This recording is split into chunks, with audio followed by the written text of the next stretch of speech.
Hello, bros and moles! Back with part 2 of Spud of War here on God of War Chains of Olympus. We are in bonus play with everything unlocked.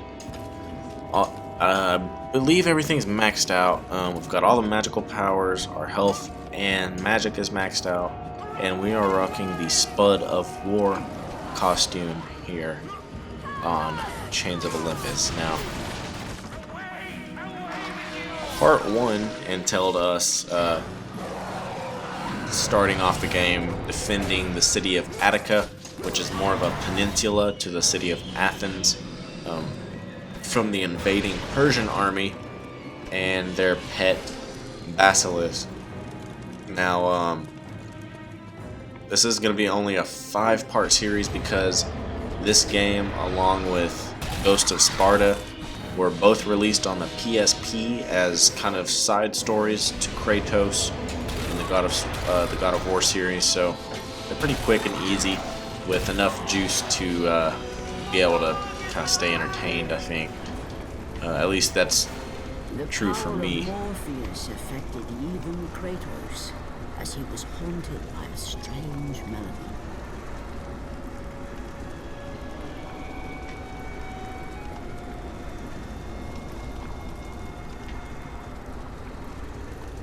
So for any cinematics and stuff, because I'm doing this strictly for story, for Kratos' story, to be able to kind of review it myself, as well as at the same time letting others, which would be you guys, be up to date on what's going on for the new God of War release.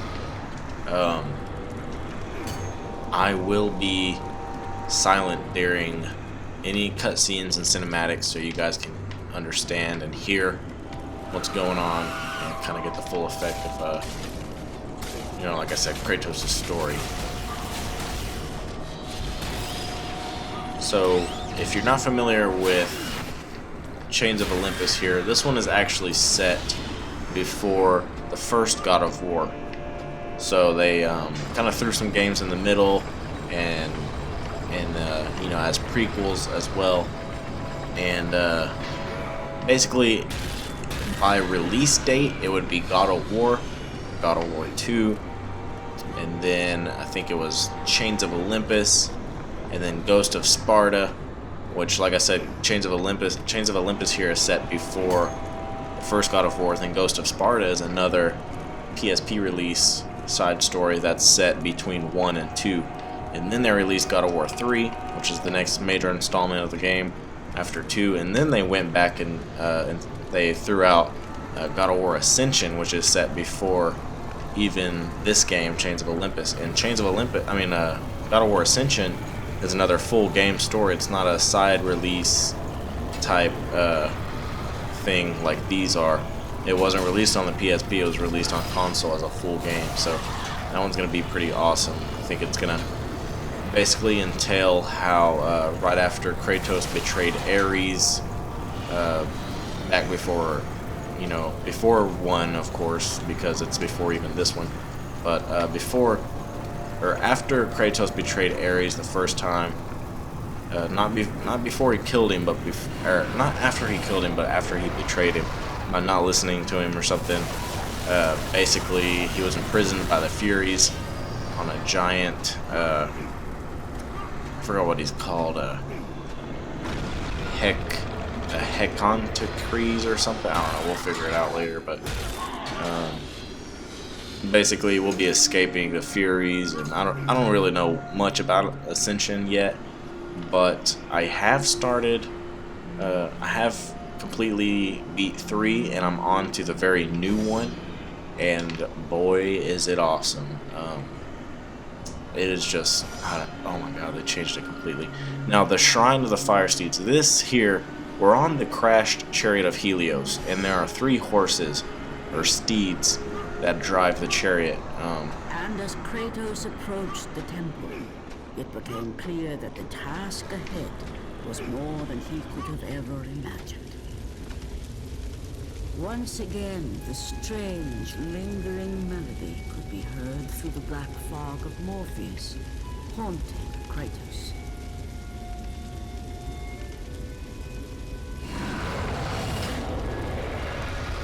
Right, so the melody he's hearing right now is would actually be stemming from Morpheus, the god of nightmares and the god of dreams, and he is making Kratos hear this sound, and we'll later be able to see where it reveals that this melody that keeps playing in Kratos' head is actually his daughter Calliope, the daughter that he killed alongside his wife on accident. It's actually Morpheus playing Calliope's melody in Kratos' head. He doesn't realize that's what the melody is. That's why she just said it was a familiar melody. Now the voice narrating in this one would be Gaia. I think it was at the end or mid.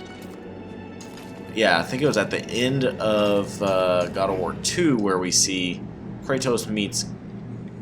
The temple Just a on minute. which Kratos stood was the sun chariot of Helios, the very chariot that the fire steeds pulled across the sky every day, allowing the brilliance of Helios to shine down on all mankind. Kratos. Athena, what madness has befallen us? Kratos, there is not much time. Olympus needs you. I grow tired of the gods' requests, Athena. I have given enough. Now take these nightmares from my head. It is not for you to say when your servitude ends. You will earn your freedom in time. But for now, Olympus needs your unquestioning obedience. The god of the sun has been torn from the sky. This temple on which you stand is the chariot of Helios. Without their master to reign them, the fire steeds have driven the sun chariot into the earth. And without Helios, there is no one to keep Morpheus from seizing permanent power. Many of the gods have fallen to a deep slumber. Soon, all will succumb to the black grip of Morpheus. What would you have me do? You must find Helios and return him to the sky, lest the world of gods and man be lost forever. Only his light can release the grasp of Morpheus. Athena! Athena!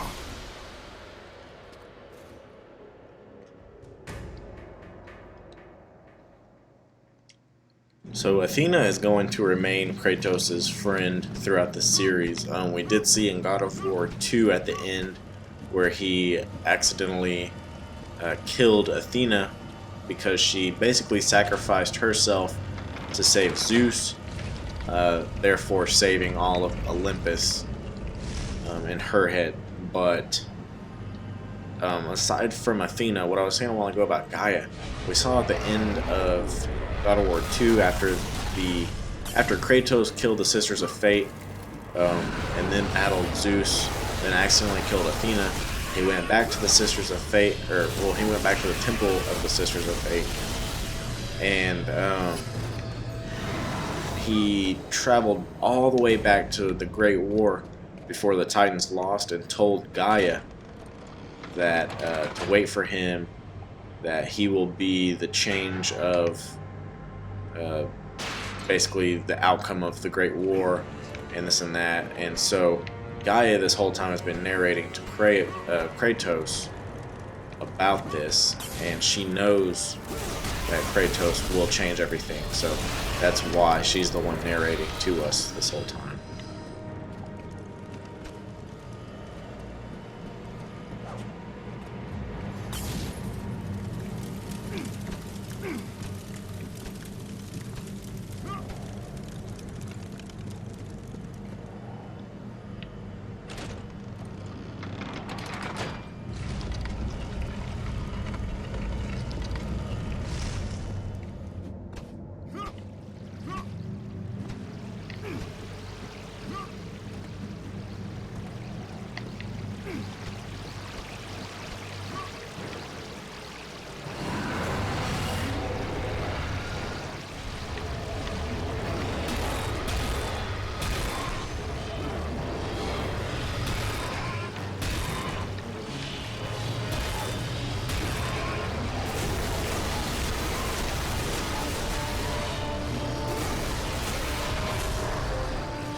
So our mission now is to, we saw in a few cutscenes ago that Helios is the sun god, and his chariot, which basically is what allows him to be in constant battle with Morpheus, the evil god of nightmares or whatever, has crashed into the earth, allowing Morpheus to come about and do his thing or whatever.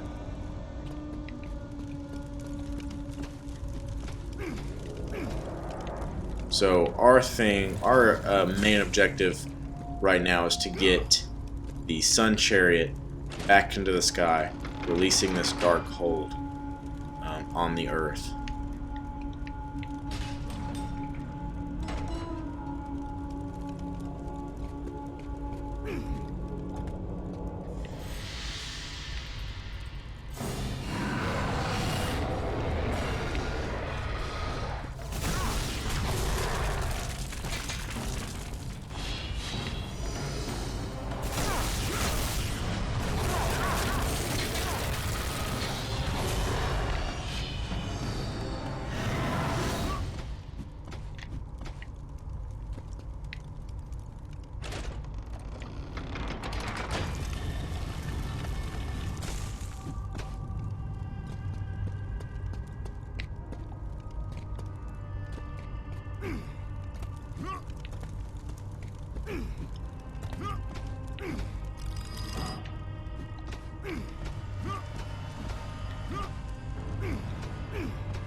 I think we'll basically be spending this entire episode figuring out the puzzles of the Sun Chariot and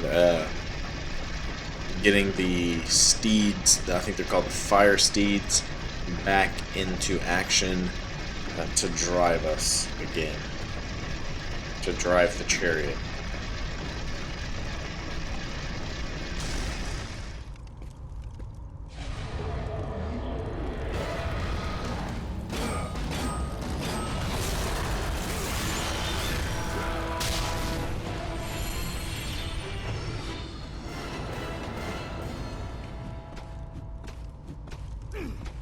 I like how we're just a rolling potato. Now, they do later on in the God of War series add, I think the first one to add sprint was God of War Ascension, but they do add sprint and do away with the whole rolling thing. You can still roll to dodge, but it's not constant rolls like it is here, which is the fastest way to get around as of now.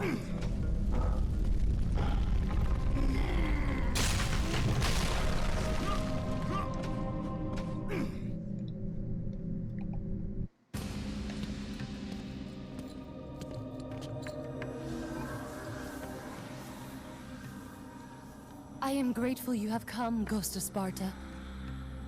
The Titan Atlas has been freed from the pits of Tartarus, and has taken my brother Helios from his rightful place in the sky. What does Atlas want with the Sun God? Helios holds within him the power of the sun, a power so great it can destroy the world. It cannot be trusted in the hands of a Titan. Please, take the sun shield from his throne, walk through the gates of Olympus, and you will find me. Hurry, Kratos. Even now, my brother suffers at the hand of Atlas.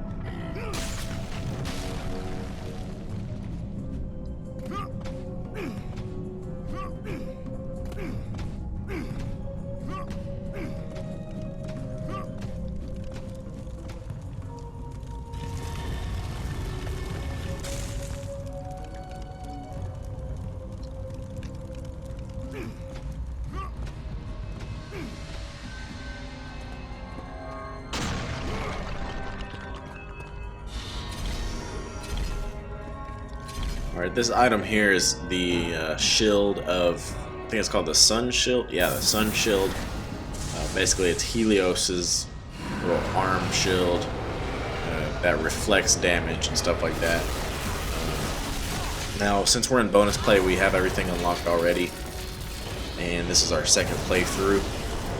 And but I just want to point out, this shield can actually be seen on Helios at the all throughout God of War 3.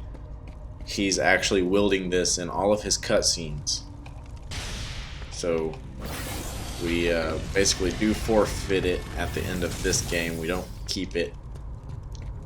So somehow or another, Helios does get it back after we basically save him from Atlas, the Titan. Now, we saw Atlas in God of War 2, where he was holding the world up. Basically, that was Kratos' doing, because we'll see at the end of this one that he actually tried to destroy the world, or Atlas actually tried to destroy the world, As Kratos and Kratos put a stop to that, luckily. much had changed outside the temple. Morpheus grew ever stronger as his harbingers and darkness continued their relentless march.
So since we're in bonus play, I am pretty familiar with all of the puzzles and can skim through them pretty quickly for you guys.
So the person talking to us now is actually Eos, and she tasked us with the mission of saving her brother Helios.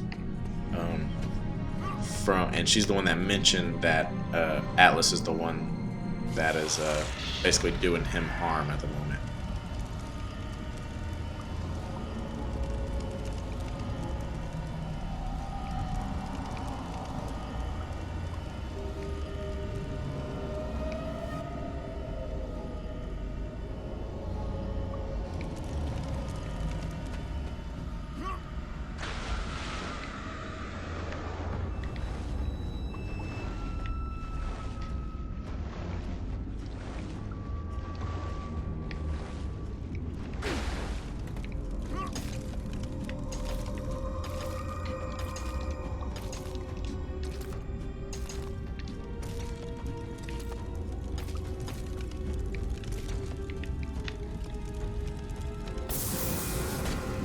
Okay, so we just picked up the lance, Triton's lance.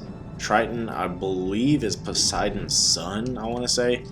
And in God of War 1, or was it the first one? Yeah, in the first one we found Poseidon's trident. And we kept it to play with in God of War 2.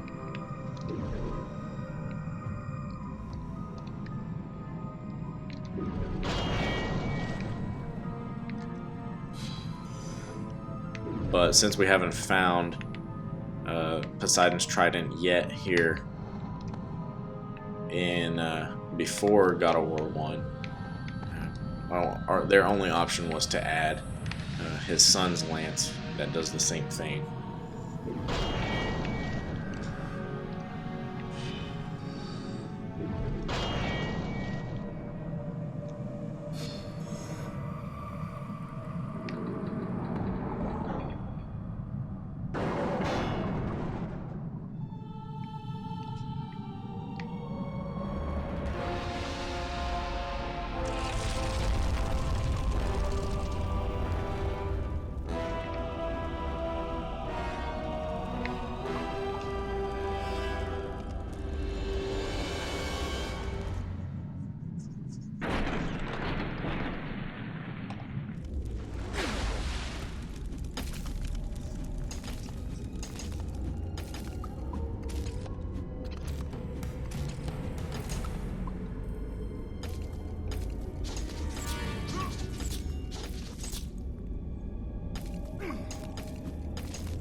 So I've always wondered, here in these battles like this, where the doorways are blocked with that red like aura with a face coming out of it, it looks like a girl's face. I've always wondered who that is, and I've had a theory. Well, I have a theory that that face is actually Atropos, the sister of fate that determines the death when someone dies, basically, because it kind of looks like a deathly, like woman-like face. As Kratos entered the cave, Eos, goddess of dawn and sister to Helios, sat above him, visibly weakened by the absence of the sun. All glory be to Lord Zeus for granting you safe passage to me. The king of the gods does not aid me, Eos. I am but a slave to Zeus and Olympus. Save my brother Kratos, and he will convince Zeus to release you and rid you of the horrors of your past. I give you my word. The gods have broken their word to me many times. Forgive me if I find it hard to believe your promises. Be that as it may, Kratos. The primordial fire is almost out. Without Helios, the life-giving light of the world cannot be sustained. If you do not find him, only darkness and death awaits all of us. Where has Atlas taken him? I do not know, Kratos. Follow the passage out of the cave. Retrieve the fire, and it will light your path to the remaining steeds. They will guide you to their master. They will take you to my brother. May you go with the speed of Hermes, Ghost of Sparta. Interesting fact, she mentioned Hermes, the messenger god of Olympus, will actually be coming across him in God of War 3 and fighting him along with many other gods. So anyway, dudes, I'm going to wrap up part 2 here. Catch me back on part 3 here on Spud of War for Kratos' story, and I'll catch you guys on the flip-flop. Do-wop, do-do-wop-wop, do-do-wop, do-do-wop-wop, do-do-wop.